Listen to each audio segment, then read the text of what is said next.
시인 김춘수 시의 시 중에 꽃이라고 하는 시를 여러분 들어보셨을 겁니다. 제가 1년 2년만 읽어드리면, 내가 그의 이름을 불러주기 전에는 그는 다만 하나의 몸짓에 지나지 않았다. 내가 그의 이름을 불러주었을 때 그는 나에게로 와서 뭐가 되었다? 꽃이 되었다. 그러니까 시인은 이 연에서 내가 그의 이름을 불러주었을 때 그는 나에게로 와서 의미 있는 존재, 꽃이 되었다. 그렇게 말합니다. 근데 1년에 보면 부르기 전에는 그것은 다만 하나의 몸짓에 불과한, 다시 말하면 불분명한 존재, 의미 없는 존재, 가치 없는 존재였다는 것이죠. 그런데 그의 이름을 불러주었을 때 비로소 나에게로 와서 꽃이 되었다라고 시인은 고백합니다. 여러분, 이 시를 통해서 뭔가 와닿게 되는 게 있습니다. 하나님께서 우리를 불러주시기 전에는 우리는 그전에는 불분명한 존재, 우리는 별 가치 없는 존재, 우리는 결국 그 끝이 사망에 이를 수밖에 없는 존재였다라고 한 것입니다. 그러나 하나님께서 우리를 불러주신 이후에는 우리는 사망으로 가는 것이 아니라 생명으로 나아가는, 영생으로 나아가는 하나님의 자녀요, 하나님의 꽃이 된 줄로 믿으시기 바랍니다. 하나님이 우리를 이렇게 불러주셨다라고 하는 것이 이렇게 중요한 것입니다. 그래서 오늘 하나님의 부르심을 기억하면서 오늘 우리는 아름답게 살아가는 성도가 되어야 될 줄로 믿습니다. 오늘 이 본문 이사야서는 총 66장으로 되어 있는데, 그 가운데 오늘 본문 61장, 62장은 제3 이사야서다, 그런 별명을 가지고 있는 메시아의 예언에 관한 말씀이지만, 상황적으로는 여전히 이스라엘 백성들은 지금 바벨론의 포로로 있다가 고국으로 돌아왔습니다. 돌아와 보니 이제는 해방되었음에도 불구하고 여전히 페르시아라고 하는 새로운 나라의 또 식민지요, 옛 영광은 회복되지 않았고 성전은 온데간데없고 상황은 여전히 어둡고 암울한 상황이라고 하는 것입니다. 경제적으로도 어렵죠. 자유도 별로 없고 여전히, 그러니까 여러 가지 이런 암울한 상황 속에 절망해 있는 다 백성들에게 오늘 하나님께서 이사야를 통해서 너희에게 새 이름을 준다, 새 이름으로 바꾸어 부르시면서 그들에게 지금 새로운 희망과 소망의 메시지를 선포하고 계시다라고 하는 것입니다. 여러분, 저는요, 부활절서부터 연속해서 지금 내용적으로는 연속해서 말씀을 드리는 거예요. 믿음이 없는 제자들, 부활의 능력을 믿지 못했던 제자들이 불안과 절망과 공포에 휩싸였었죠. 예수님께서 십자가에 못 박히셨을 때. 근데 이때 예수님께서 나타나셔서 제자들에게 뭐라고 말씀하셨습니까? 너희에게 뭐가 있을지어다? 평강이 있을지어다. 우리가 이 땅을 살아갈 때에 정말로 한치 앞을 내다볼 수 없는 그런 불안하고 어두운 세상을 살 수밖에 없는데, 정말 그래서 우리에게 필요한 것은 예수 그리스도께서 주시는 평안인 줄로 믿으시기 바랍니다. 그래서 주님께서 첫 번째 나타나셔서 하신 말씀이 뭐냐? 평강의 왕으로 이 땅에 오신 주님이시기에 너희에게 평강이 있을지어다. 그러시면서 이제는 너희가 평강을 가지고 살아가야 하는데, 아버지께서 나를 보내신 것처럼 나도 너희를 이 세상에 보내었다라는 거예요. 그러므로 너희도 이제는 이 땅에서 예수 그리스도를 믿어 얻은 평강의 축복을 가지고 부활의 증인으로 당당하게 살아가라는 거예요. 그러니까 부활의 증인으로 살아가려고 하면 우리의 힘으로는 안 됩니다. 그렇기 때문에 주님께서 뭘 받아라? 성령을 받아야 된다. 성령 충만하시기를 주의 이름으로 축복합니다. 그래서 성령 받을 때 부활의 증인으로 살아갈 수 있는 거죠.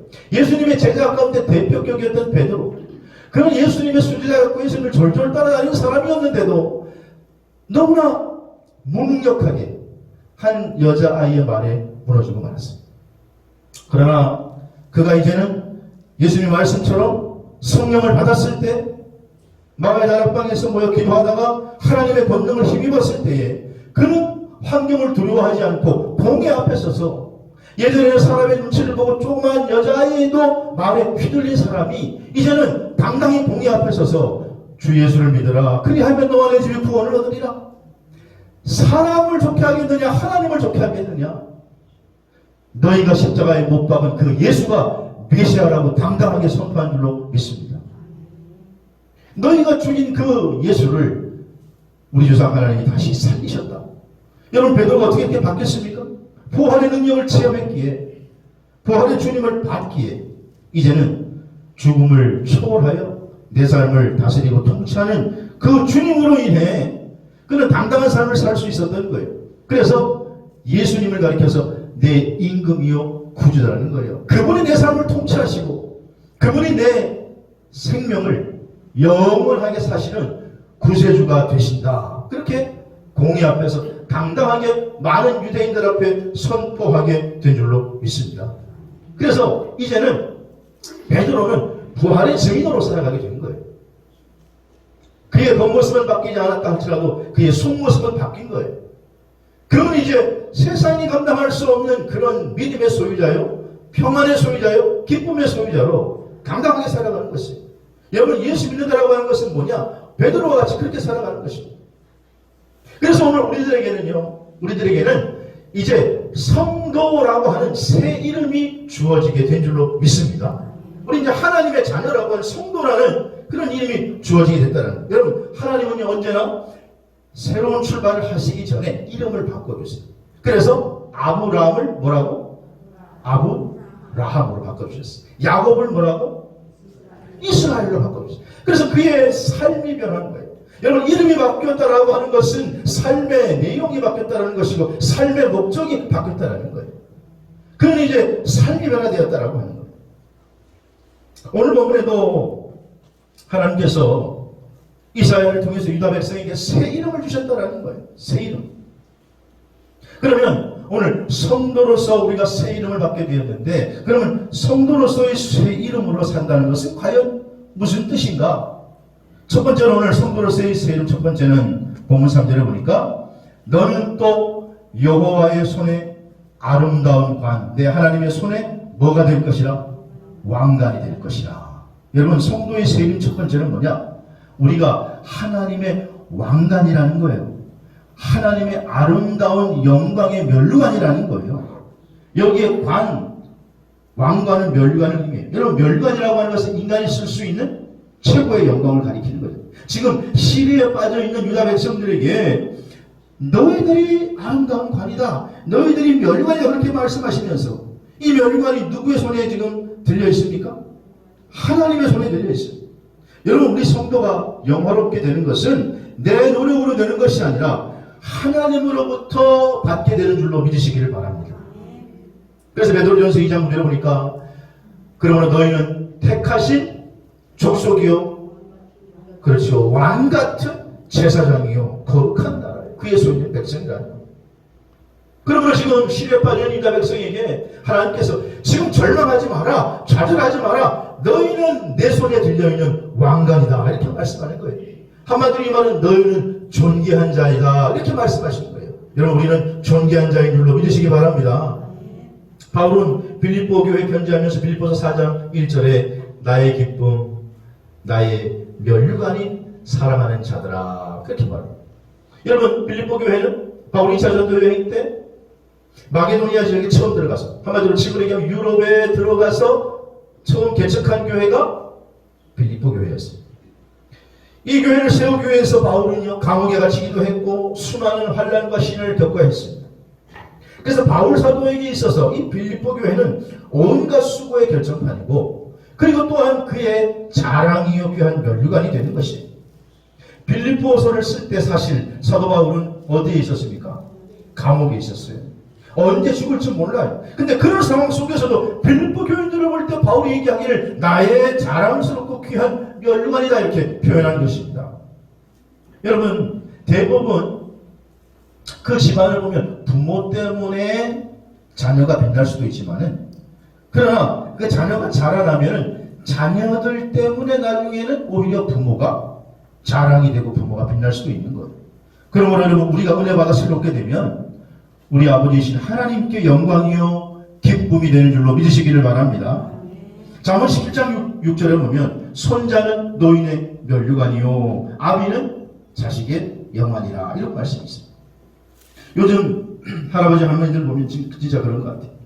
그렇게 그냥 엄한 분들도 자기 손자가 재롱 부리고 자기 손자가 뭐 하면은 손자가 할아버지 상투 붙들고 막 수염을 잡아당기는데도 옛날에 그렇게 엄한 분이 호호호호 웃고 호호호호 그냥 거리는 게 왜 그렇습니까? 그 할아버지 할머니에게는 손자는 면류관이기 때문에 그래요. 그러니까 손자들은 할아버지 할머니의 마음속에 박힌 아주 귀한 보석이기 때문에 그런 거예요. 그런데 이보다 중요한 것은 우리 하나님의 자녀들은 하나님의 손에 들려진 아름다운 관이요 면류관이요 영광이 되는 줄로 믿으시기를 바랍니다. 그래서 지금 시리에 빠져있는 유다 백성에게 하나님께서 그들의 존재의식을 정체성을 일깨워주는 거예요. 너희들이 어떤 존재인데 하나님께서 너희들을 어떻게 사랑하시는데 그래서 성도만큼 귀한 존재는 없다라는 거예요. 여러분이 놀랍고 존귀한 자인 줄로 믿으시기 바랍니다. 시편 16장 3절에 이렇게 말합니다. 같이 시작. 땅에 있는 성도들은 존귀한 자들이니 나의 모든 즐거움이 그들에게 있다. 네. 땅에 있는 성도들은 존귀한 자들이니 나의 모든 하나님의 모든 즐거움이 너희에게 있다. 그들에게 있다. 그러시면서 그 뒤에 보면 만물보다 귀하고 천사보다 귀하게 만들었다는 거예요. 우리를. 여러분 성도가 왜 귀합니까? 얼마나 귀했으면 하나님께서 독생자 예수 그리스도를 희생시켜서까지 구원시킨 존재가 바로 우리인 줄로 믿으시기 바랍니다. 그리고 여러분 우리 성도의 삶이라고 하면 하나님의 자녀의 삶이라고 하면 자기를 비하시키는 삶을 살아서 나한테 아유 나 같은 놈이 뭐 때로는 저도 뭐 엄청나게 이렇게 중요하게 기억해야 할 것을 기억하지 못하고 실수하면 뭐 따귀를 때리면서 네가 그렇지 막 이렇게 할 때도 있는데 성도 이렇게 비하하면 안 되는 거예요. 옛날에 우리가 눈물 흘리면서 회개할 때 이 뭐만도 못한 내가 이 벌레만도 못한 내가 주님 물론 그 회개할 때 자기를 하나님 앞에 낮출 때는 그건 맞는 표현이지만 여러분 우리 성도들은 자기를 비하해서는 안 돼. 왜냐? 하나님은 자기 독생자까지 주시면서 살리신 귀한 면류관이 바로 우리인 줄로 믿으시기를 바랍니다. 그래서 오늘 하나님께서는 이사야를 통해서 너 얼마나 존귀한 자인 내 손에 들려있는 아름다운 면류관이라고 그러는 겁니다. 유다의 13대 왕이었던 히스기야는 하나님이 기뻐하신 일을 많이 했어요. 소위 다윗의 길로 걸어가려고 애쓴 그런 왕이에요. 그래서 그는 종교개혁을 일으켰고 또 유월절을 회복시켰고 성전을 정결하게 했고 우상들을 다 제거했습니다. 이러니 하나님께서 히스기야를 사랑하셔서 그의 통치 초기에 이스라엘에게 많은 복을 내리셨습니다. 근데 한 번은 그럼에도 불구하고 이 히스기야가 위기를 겪었는데 아수르의 사내립이 어마어마한 대군을 이끌고 쳐들어오지요. 그때 히스기야가 자기의 힘으로 이길 수 없으니까 하나님 앞에 부르짖어 기도합니다. 역대하 32장 30절에 보니까 히스기야 왕이 하늘을 향하여 부르짖어 기도합니다. 하나님께서 그의 기도를 들으시고 천사를 보내주습니다. 그래서 32장 21절에 보면 한 천사를 보내서 큰 용사와 대장과 지휘관들을 멸하신지라. 하나님의 손길이 유다를 위기에서부터 구원해 주시고 승리하게 해 주신 것입니다. 그래서 32장 역대하 32장 22절 이하에 보면 여호와께서 히스기야와 예루살렘 주민을 사내립의 손에서 건져내시고 보호해 주셨다는 거예요. 그 결과로 여러분 히스기야가 얻게 된 결과가 뭐냐? 역대하 32장 23절에 보니까 여러 사람이 예물을 가지고 예루살렘으로 와서 여호와께 드리고 또 보물을 누구에게 드린지라? 유다왕 히스기야에게 드린지라. 이후부터 히스기야가 모든 나라의 눈에 어떻게 되었더라? 존귀하게 되었더라. 여러분 하나님은 히스기야를 위대함으로 높여주셨고 당시 히스기야는요 야 저 사람 대단한 사람 하나님이 함께하는 사람이네 승리의 아이콘으로 되게 하셔서 주변 나라들이 감히 작은 나라였지만 그 나라를 넘보지 못하고 히스기야를 두려워하게 되었다는 거예요. 어려운 환경 속에서도 믿음을 지킨 자는 하나님께서 존귀한 자, 하나님의 왕관으로 삼아주시는 줄로 믿으시기를 바랍니다. 뉴욕에 가면 엠파이어 스테이트 빌딩이 있어요. 이 빌딩은 1931년 지상 102층 381m의 높이로 지어졌는데, 제가 거기에 이제 가봤을 때 박사학위하러 워싱턴에 갔다가 이제 남은 시간에 뉴욕으로 관광을 갔었는데, 가보니까 놀란 게 두 가지. 하나는 첫 번째는 뭐 어마어마하게 크다는 거고, 두 번째는 설명을 이렇게 듣는데, 이 빌딩이 언제 지어졌느냐? 언제 지어졌다고요? 제가 빨리 말해 못 들으셨죠?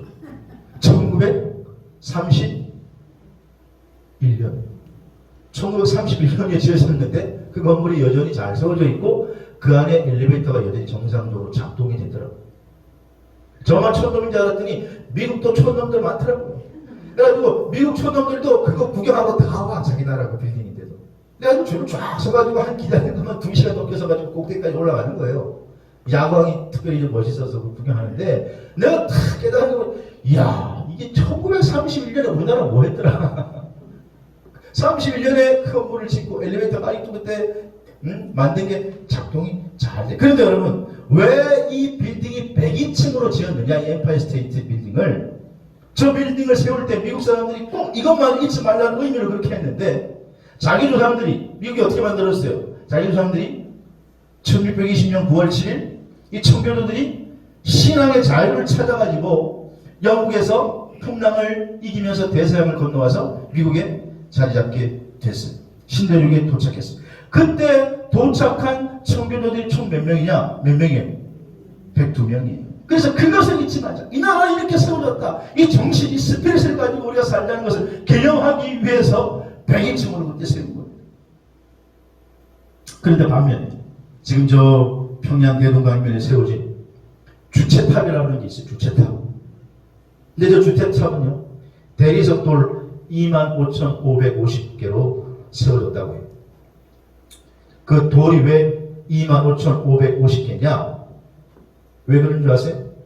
김일성 주석이 세상에 태어나서 살아온 날수 70년 곱하기 365일을 곱하니까 그 숫자가 나와가지고, 그래가지고 저 주체탑이 김일성 주석을 상징하는 거예요.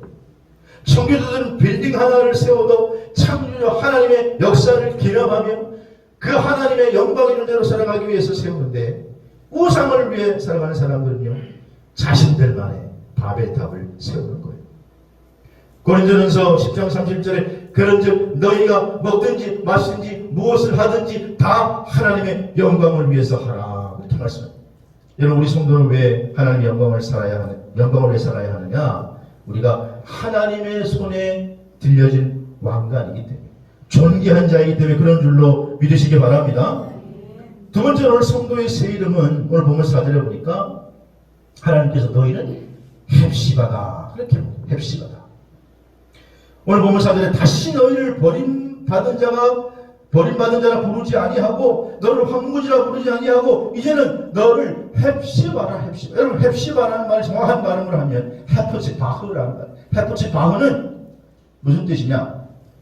나의 기쁨이 그녀에게 있다, 이런 말입니다. 그러니까 원어의 의미를 좀 더 살려서 해석하면 너는 나의 큰 기쁨이다, 이런 말입니다. 오늘 우리식으로 얘기하면 우리 성도가 하나님의 큰 기쁨이다, 이렇게 얘기하는 거예요. 여러분, 성도라는 존재는 뭐냐? 우리가 하나님 손에 들려있는 왕관이면서 동시에 우리가 하나님 앞에 큰 기쁨의 존재인 줄로 믿으시기 바랍니다. 그래서 스가랴 3장 17절에 이렇게 말씀하잖아요. 너희 하나님 여호와가 너희 가운데 계시니 그는 구원을 베푸실 전능자시라. 그가 너로 말미암아 기쁨을 이기지 못하고 너로 말미암아 기뻐하시리이다. 하나님의 이 기쁨이 여러분 안에 있는 줄로 믿으시기를 바랍니다. 열왕기하 21장 1절을 보면 헵시바라는 이 이름이 나오는데, 이게 누구냐? 유다 역사의 선한 왕으로 기억되는 히스기야 왕의 아내의 이름이요. 이 왕비의 이름이 헵시바예요. 헵시바.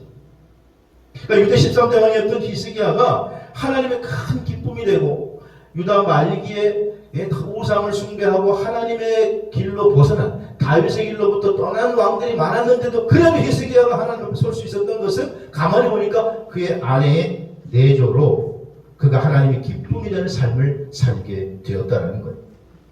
바라기는 오늘 우리도 히스기야 왕처럼 하나님의 큰 기쁨이 되는 삶으로 이어져야 될 줄로 믿습니다.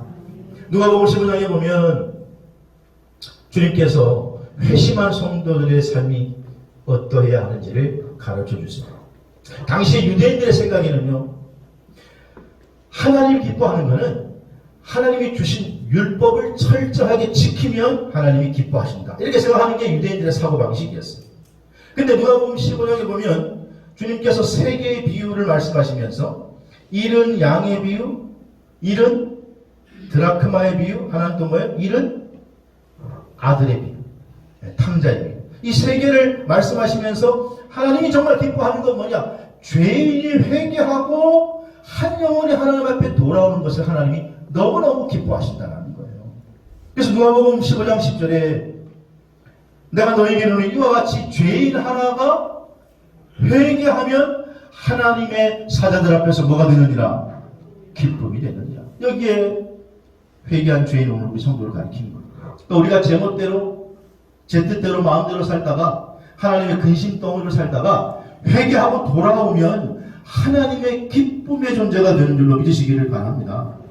그래서 이사야 62장의 배경은 여전히 지금 암울하고 여전히 지금 어둡지만 그러나 너희는 버림받은 자가 아니고 너희는 황무지가 아니고 너희는 마침내 하나님의 기쁨의 존재가 될 것이라. 너희는 마침내 헵시바가 될 것이라고 그렇게 말씀해주고 있다는 거예요. 여러분 요즘은 조금 이제 시청률이 떨어졌지만은 처음에 아주 폭발적인 반응을 일으킨 MBC의 복면가왕이라고 하는 프로그램이 있었어요. 지금도 계속 되고 있는 것으로 알고 있습니다. 근데 처음에 이 복면가왕 프로그램이 시작될 때 2014년 12월쯤 그 복면가왕의 프로그램을 제작하려고 했던 PD와 제작진들이 가면을 제작을 의뢰하면서 당시에 유한 컴퍼니 대표였던 김유한 대표에게 와서 이 스타일 디렉터에게 와서 이렇게 요청을 하더래요. 우리가 이런 프로그램을 하려고 하는데 가면이 필요하다. 근데 가면을 만들어 줘야 되는데 첫째는 연예인의 정체성, 연예인이 누군지 얼굴이 드러나서는 안 되고 둘째는 가면을 써도 메이크업이 묻어나서는 안 되고 셋째는 가면을 벗었을 때 머리가 헝클어져서도 안 되고 네 번째는 노래할 때 불편함이 없어야 된다. 그래서 속으로 그랬대. 아니 그렇게 까다로운 조건을 만들 거면 쥐들이 만들지 누구 어떻게 나보고 만들려고 가면 의뢰를 했다. 그래가지고 그 제안을 일단 받고 알았다 내가 한번 생각해 보겠다. 그러면서 이 김유한 대표가 자기 아내와 기도하면서 내가 이 가면 디자인에 대해서 기도할 텐데 하나님이 여기에 대해서 내게 아이디어를 주시면 이거 하라는 거로 알고 내가 하고 하나님이 아이디어를 주시지 않으면 이건 하지 말라는 거로 포기하겠다. 그리고 이제 예배드리면서 기도하는데 하나님이 신기하게 그 가면 제작에 필요한 소재까지 디자인까지 다 아이디어를 막 주시더라는 거예요. 그래서 하나님이 하라는구나. 그리고는 그 가면을 제작했더니 난리가 나는 거예요. 그래서 그 프로그램이 막 어마어마하게 큰 인기를 끌었어요. 근데 여러분 막상 저 김유한 대표가 지금 가면을 만들고 있는 것은 아니에요. 한 가면을 7회 정도까지만 하고 스스로 하차를 했어요. 이유가 뭐냐? 제작진이 말이야 너무너무 인기가 좋으니까 그 다음에 와서 자꾸 가면을 이상한 가면을 만들어 달라고 하는 거예요. 뭐 뱀파이어 가면을 만들어 달라고, 붉은 악마 가면을 만들어 달라고. 이상한 가면을 자꾸 요청하는 거예요. 그래서 이거는 아닌데. 그래서 생각하면서 내가 사람을 기쁘게 하는 일을 계속해야 되냐, 하나님을 기쁘시게 하는 일을 해야 되냐, 기도하고 생각하다가 이건 아니다 생각해가지고 나는 못하겠다고 더 이상은 정중하게 거절하고 프로그램을 하차했다는 거예요.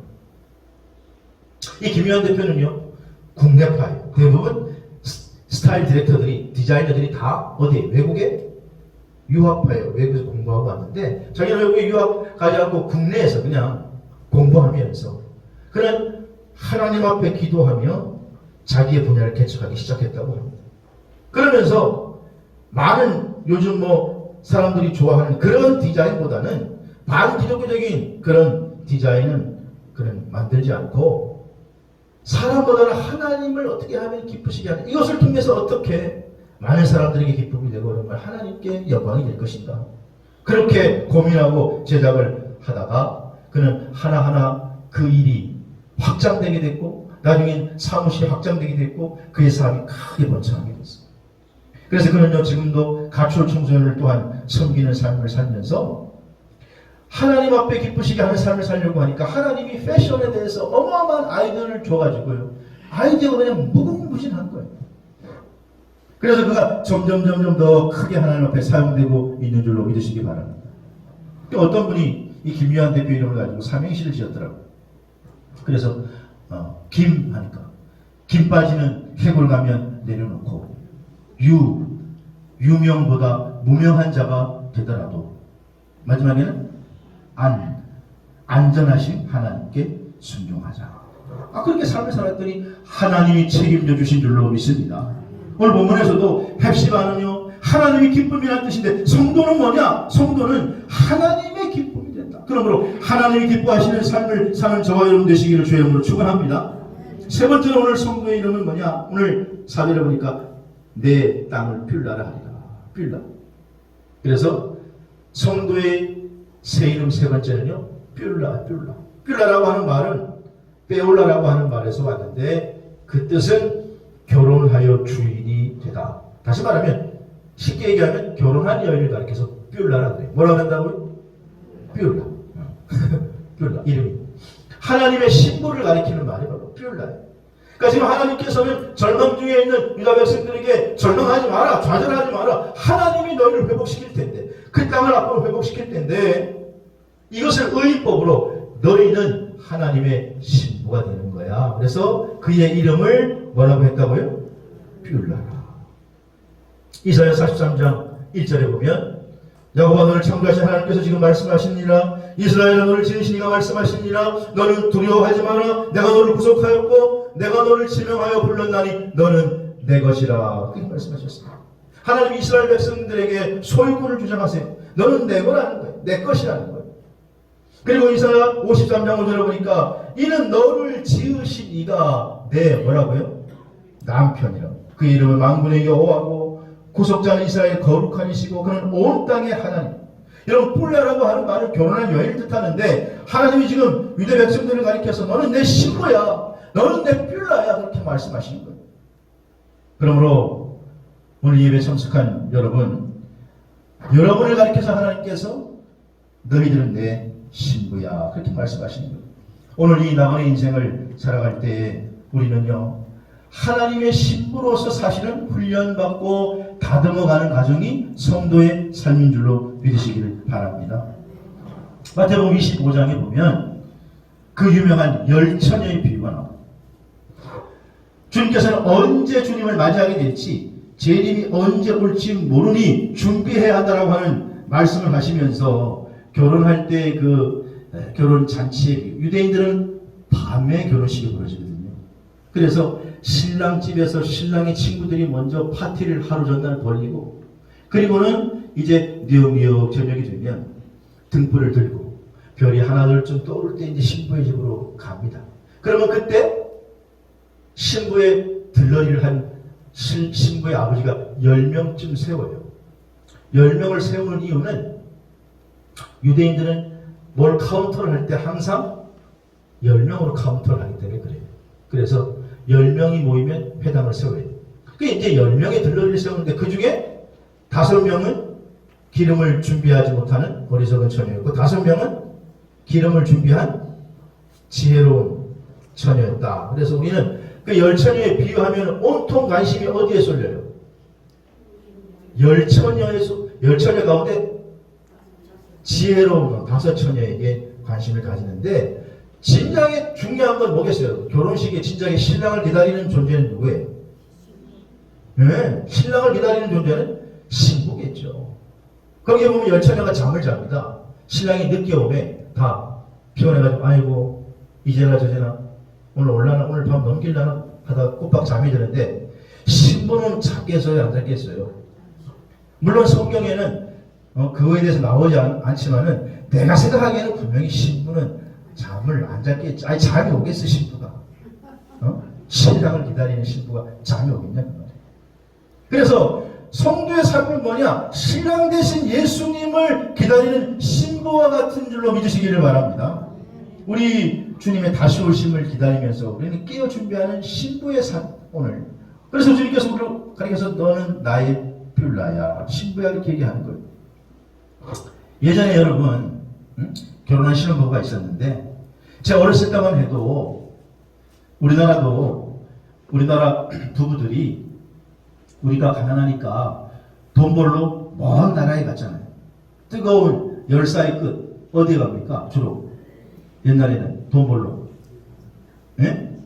중동에 갔죠. 중동에 사우디아라비아 저쪽 뭐 중동에 가가지고 돈을 벌잖아요. 그래 내 젊어서 고생은 사서도 한다. 내가 젊었을 때 집안을 일으켜 내가 한번 가정을 일으켜야지. 그래가지고 가가지고 때 앞에서 열심히 일해가지고 그 번 돈을 가지고 따박따박 어떻게 해요?